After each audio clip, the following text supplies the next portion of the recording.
What up, peeps? Welcome to a new little discussion video here, where, as you can tell by the title, I kind of just wanted to talk about and just discuss why we maybe don't collect for certain consoles, and then also maybe what the future holds for that kind of stuff when it comes to our personal collection. So, as you guys may or may not know, currently we do not collect for PlayStation 3, Xbox 360, PlayStation 4, or Xbox One. And the way that I kind of think about our collection is, you know, what systems do we buy games for the collection that we categorize, we keep track of, we put into our spreadsheet, all that kind of stuff, and we go for complete sets, basically. The way that I enjoy collecting is going for a complete collection. So every Nintendo Wii game, every Nintendo 64 game, for example. Because if I tell you that we don't collect PlayStation 4 games, some of you guys might be like, well, that's not true because you have like 30 or 40 of them. Which is true. But personally, I do not consider that to be a part of our game collection. The PlayStation 4 games are not kept in the game room. Most of them are Abby's. And we're not going after PS4 games. We're not going for a complete set or anything like that. Abby just happens to buy games that she either wants to play, that she thinks look really cool, or that come with like a cool collector's edition statue or something like that. So we do have PS3 games, we do have 360 games, we do have Xbox One games, and we do have PS4 games. But to me, they're not a part of the collection. None of them are even stored in the game room, except for 360, and that's just because Abby has moved on from that and she's not playing them anymore. So, why do we not collect for these consoles? The main reason is space. As you guys know, our game room is already overflowing. I've already had to box up certain things. My entire NES game collection is boxed up. The entire original DS collection is boxed up. The entire Atari collection is boxed up. Most of the Amiibos are boxed up. There's a lot of stuff that's already boxed up and is kind of stored away so that once we move, we can hopefully get everything set up in a bigger game room. But I've only boxed stuff up recently, like in the past few months. And we've been working on this collection since 2015. So why have we not started collecting for those consoles? Because space would not have been an issue when they first came out. And personally for me, Abby will buy games for whatever she wants. She has PS4 games, like I said. She gets whatever she wants. If she buys a game, that does not necessarily mean it's part of my collection. We'll say that. So when those consoles came out, I personally had no interest in them. And I still kind of don't. When 360 and PS3 came out, I was like in high school. I did own those consoles and I did play a lot of games on them. Xbox 360 more than PS3, but still. But that was at a time where that was like almost at the point where I got back into retro games. So it didn't feel like I never really had nostalgia for the Xbox 360, for example. I don't know, it's just kind of weird, but I've enjoyed the consoles, but it's not something that I feel the need to like build a collection of, at least at this point. So those two reasons combined are kind of why we don't collect for them. One, don't really have any nostalgia for it, and I'm not really interested in playing any of the games. And number two, honestly, this is the bigger one, it is a space issue.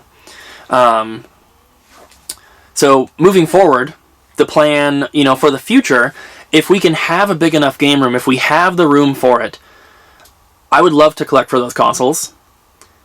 And because, there are games here and there that I would like to play, and of course there's hundreds, if not thousands of games that I've never played, never experienced, and owning them, obviously, is the best way to do that, especially when it comes to older consoles. You can emulate whatever NES game you want if you want to try something out. It's not the easiest thing to do that with, like, 360, for example. I'm sure that someone can do it. I'm sure it's been done, but it's not something that I'm ever going to do. It's not something I'm interested in doing. So, for me, owning the original stuff is the way to go. But like I said, if we have the room, we eventually will probably collect for those consoles. But I'm in no rush. We don't have the room right now, so there's no point in starting. If there was something that I really wanted to play, I would of course do it. But I'm primarily playing on the Nintendo Switch right now. We've been playing some GameCube games with our friends when they come over. We've been playing the PlayStation 4 VR.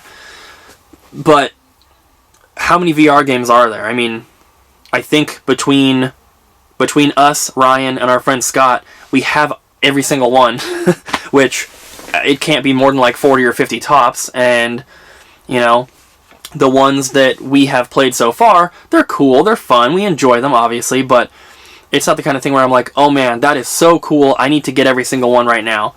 You know what I mean? So, I don't know. There's no need to have a full set. It's just how I enjoy collecting, how I want to go about my video game collection. So, when the time comes for us to collect PlayStation 3, for example, I'm gonna be going for a full set. And that doesn't mean that every single PS3 game I see that I don't have, I'm going to keep. I don't really collect like that. I usually try to focus on one or two consoles at a time, and I will do that for those consoles, but for everything else, I just add games to my collection that are a little bit harder to find, maybe like some weird RPG, something more rare, or something that I just happen to find a really good deal on. You know, we collect PSP games, but I'm not actively going for a complete set. That's just the end goal with that collection. So, the PSP games that we have right now are all popular, like really popular, good titles, RPGs, games I've never heard of or seen before, that kind of stuff. And when we do start collecting for Xbox 360, PS3, PS4, Xbox One, PlayStation 5, Xbox Series X, whatever it is, when we do start collecting for those consoles, that's most likely how it's going to be. We're going to be picking up games that are hard to find, rare, RPGs, games we want to play, really popular stuff, whatever it is.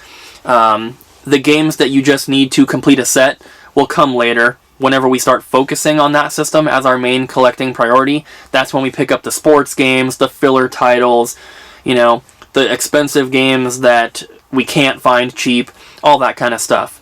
So, that's pretty much what it comes down to. Eventually, we will collect for those consoles, but we have to have the space. Those are the two things. And right now, we're trying to move. We're starting the process of, you know, getting pre-approved for a mortgage loan so that we can buy a house.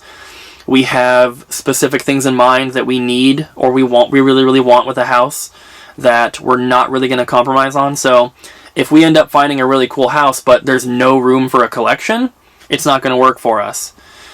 So, we're always going to be keeping that in mind. We need a game room that is bigger than what we have here, and whether that means finding something with a really large open basement, or finding something with a 2 or 3 car garage that we can convert into a livable space, you know, whatever we have to do, we're prepared to do that, but we're not just going to settle for something that's not going to work for our needs. And right now, what we need is a bigger game room.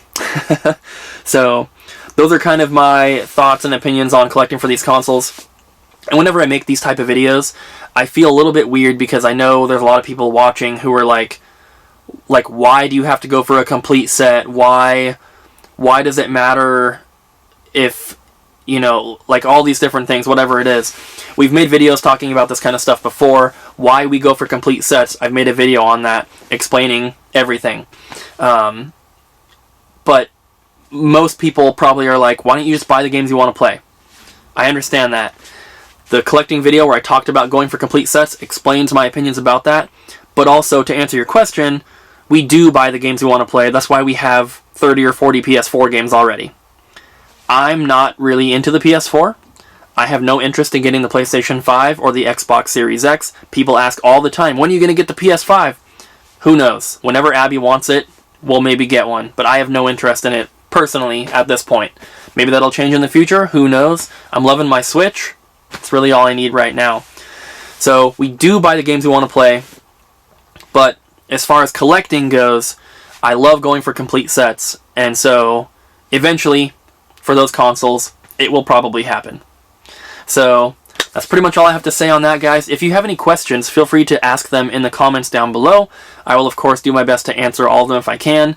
I usually read all the comments. I heart all the comments that I read. I reply to the ones that need responses whenever I can.